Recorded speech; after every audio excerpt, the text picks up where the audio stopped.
Ziz here, want to give you guys some solid build guides to beat the new beta content with. And I'll also be showing some of the new content in the background, so a bit of a spoiler alert. And a cookie cutter Sunder Berserker handles it all very well. It gives you high survivability, great damage, and it's an excellent choice for those of you wanting to try hardcore, or if you don't want to get stuck dying on the new encounters. It's an extremely strong league starter as well. I tried Earthquake some and I didn't enjoy it as much as Sunder. Now, I want to try out a new way for my videos of showing how to level up the characters, as you can see in the background, and this is using the new skill tree as well, but I might not be able to link to it, so I figured I would show it better in the video. Let me know in the comments down below how you guys like it. Start the character by leveling with Cleave for AoE and Molten Strike for single target. Make sure to grab the Ancestral Protector for completing Breaking Some Eggs. Picking up a decoy isn't a bad idea either if you want to be extra safe. You want to link in Added Fire once you get it after entering Lower Prison to both Molten Strike and Cleave. Once you reach Merveil's Cavern, you get Sunder, which is what this guide focuses around. Link it with Added Fire, and I usually prefer using both Sunder and the Ancestral Protector for most things at this point, both linked to Added Fire. Soon you'll get melee physical and faster attacks, and you'll want to 4-link Sunder with these supports. If you can get Ancestral Protector linked with them in another piece, that's a great boost for single target. The skill tree that I'm demonstrating in the background is using axes, but you can easily use maces too. Pick up Ancestral Warchief after you kill Gravicious, and here you actually have the choice of turning into a Warchief totem build instead. To do this, you can easily just travel up and pick up the Ancestral Bond Notable, letting you use 2 totems at the cost of not dealing damage yourself. I'll link my Warchief Facebreaker guide in the comments, which is extremely strong. Until you get a Facebreaker like it's demonstrated with in the guide, you can just follow the skill tree in this video, with the exception of the totem nodes, and then things like Totemic Seal, Totemic Mastery being nodes that you can pick up for additional quality of life. Leap Slam you link with faster attacks and Fortify, and you grab a cast when damage taken, Immortal Call, and Warlord's Mark setup. Keep it all around level 44 required level so it actually casts. Whereas you can either use Blasphemy, Warlord's Mark for Leech and Safety, and Herald of Ash, or just Herald of Ash and Hatred. Something that's amazing about this character as a starter is that it's so flexible. There's a bunch of resist nodes nearby in case you're being unlucky on gear, and you don't have to assign points exactly like it's demonstrated in the video. There are plenty of life and damage nodes nearby, and you can customize for whatever you feel suits your character at the time.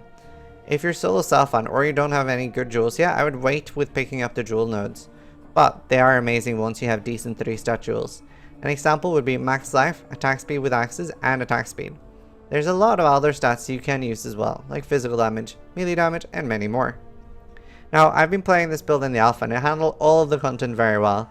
The new bosses are a lot more dangerous than Malachi, and if you feel comfortable doing Malachi with 1000 life, I can basically guarantee that you will not feel comfortable doing Kitava with 1000 life.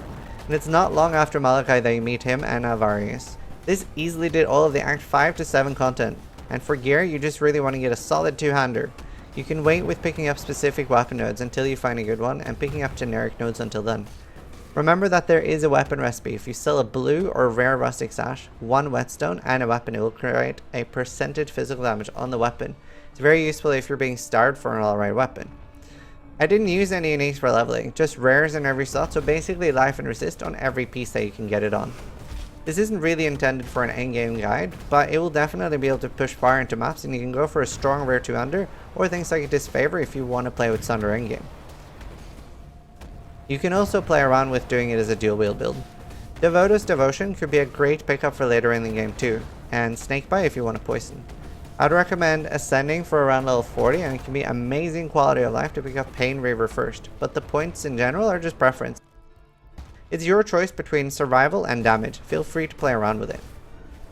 I generally recommend Pain Reaver into Crave the Slaughter, then Aspect of Carnage, and then Cloaked in Savagery as the final node.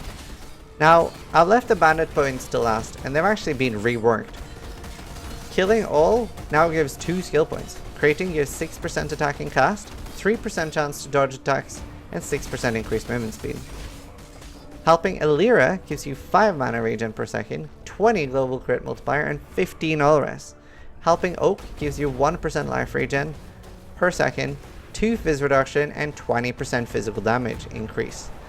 Usually we would just take Oak for any life build, but now I'd say the choice between Kraton for more clear speed or picking up the 2 skill points from killing them. Both are amazing choices. I'm not particularly keen on Oak personally. I've tried to provide as much content and preparation as I can for you guys going into the beta, so check out my beta overview video so you guys can check what other content I managed to produce before the beta started to help you guys off to a strong start. Thanks for watching. Try to die less than I do.